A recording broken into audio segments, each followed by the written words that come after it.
Dang. You got shocks, pegs, lucky. This movie had practically no budget, You ever take it off any sweet jumps? no plot, and no bankable stars. Just a lot of scenes like this. And yet, Napoleon Dynamite still made nearly $45 million in theaters, plus another $130 million in home video sales. A lot of people saw this movie, and it really paved the way for other small-town indie comedies like Juno and Little Miss Sunshine. This is a risky movie to make, and it was made in the middle by people who grew up in the middle for people in the middle. The defect in that one is bleach. That's correct. Yes. For about a month straight, I learned everything I could about Napoleon Dynamite from the people who made it. Writers, directors, actors, editors, you name it. And from those interviews, I compiled a really, really long oral history. And now, I'm here, in Preston, Idaho, where Napoleon Dynamite all started. Preston is a town of about 5,000 people near the Utah-Idaho border. For a while, this became Hollywood's template for Middle America. But why did Napoleon Dynamite and Preston, Idaho convince Hollywood that films like this were so lucrative? And the number one sign, you're not the most popular guy in your high school. How the heck would I know? I'm like the coolest kid in school. Gosh. Jerusha Hess directed Napoleon Dynamite, and he grew up here, in Preston. In fact, he and his wife Jerusha wrote the script for Napoleon Dynamite with Preston in mind. It'd be nice if you could pull me into town. We shot in my neighborhood, the chicken farm where my brothers used to work at, the high school. It was a very personal undertaking with a lot of absurd, Hey, Lyle. true-to-life moments.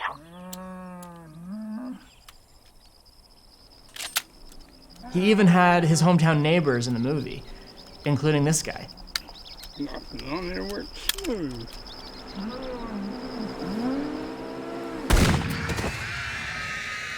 This movie is a caricature, sure, but a good caricature still does resemble its subject. Napoleon Dynamite is about Preston, Idaho, but it's also about life in rural America generally.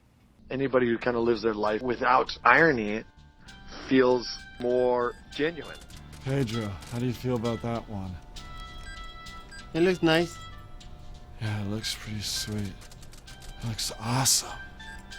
It's incredible. Let's take a look at this kind of person because it's awesome. These are awesome people. We're going to show them Sharp Answer stores. This is what they have. They don't have like awesome huge stores there in small town Idaho or small towns anywhere.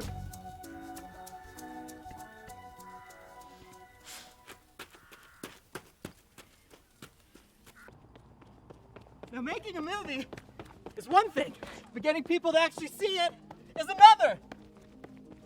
And for that, you can also thank Nancy Utley, the current president of Fox Searchlight, who oversaw marketing for the studio when Napoleon Dynamite was first released. Nancy Utley led a huge grassroots marketing campaign for this movie, which included hundreds of screenings across the country and lots of free merch. Every fan felt like they were the first fan. It was all about trying to just build word of mouth and creating a cult movie in real time. A cult movie in real time. That's an interesting phrase. You see, a cult classic usually becomes a cult classic way after the fact, and eventually gets its day in the sun. But Napoleon Dynamite got its day in the sun immediately. Is he hot? This is so painfully real, it almost feels documentarian. See for yourself. People really felt like, oh my gosh, I know this kid. Yeah, I took her to the mall to get some glamour shots for her birthday one year. I like her bangs. Me too. Napoleon Dynamite wasn't the first movie to use its visual and comedic techniques. Jared Hess cites the Errol Morris documentary, Gates of Heaven, as a big inspiration. And a lot of folks have compared Hess's visual style to that of directors Wes Anderson and Todd Solondz. But Napoleon Dynamite bridged certain demographic gaps in a way that those other directors hadn't yet. Everyone wanted to vote for Pedro.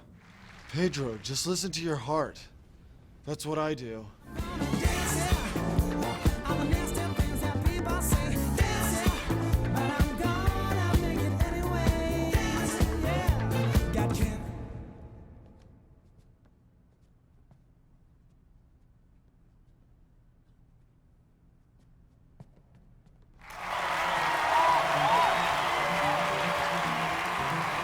For Hollywood, the success of Napoleon Dynamite became really instructive. It proved that small-scale, visually distinct comedies set in Middle America had huge potential commercially. Little Miss Sunshine, which came out 2 years after Napoleon Dynamite, made more than $100 million in theaters. And Juno, which came out a year after that, had a box office haul of more than $200 million. Hey, you guys want to see my video?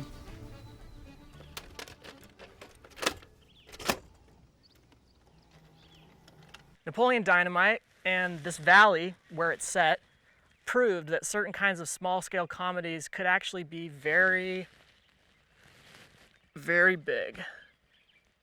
Hey, so what do you think? This is pretty much the worst video ever made. Napoleon, like anyone can even know that. In a minute. This will give me time to practice. Jerusha Hess, who did costumes for the movie, handpicked the costumes by visiting practically every single Deseret Industries between... Okay. This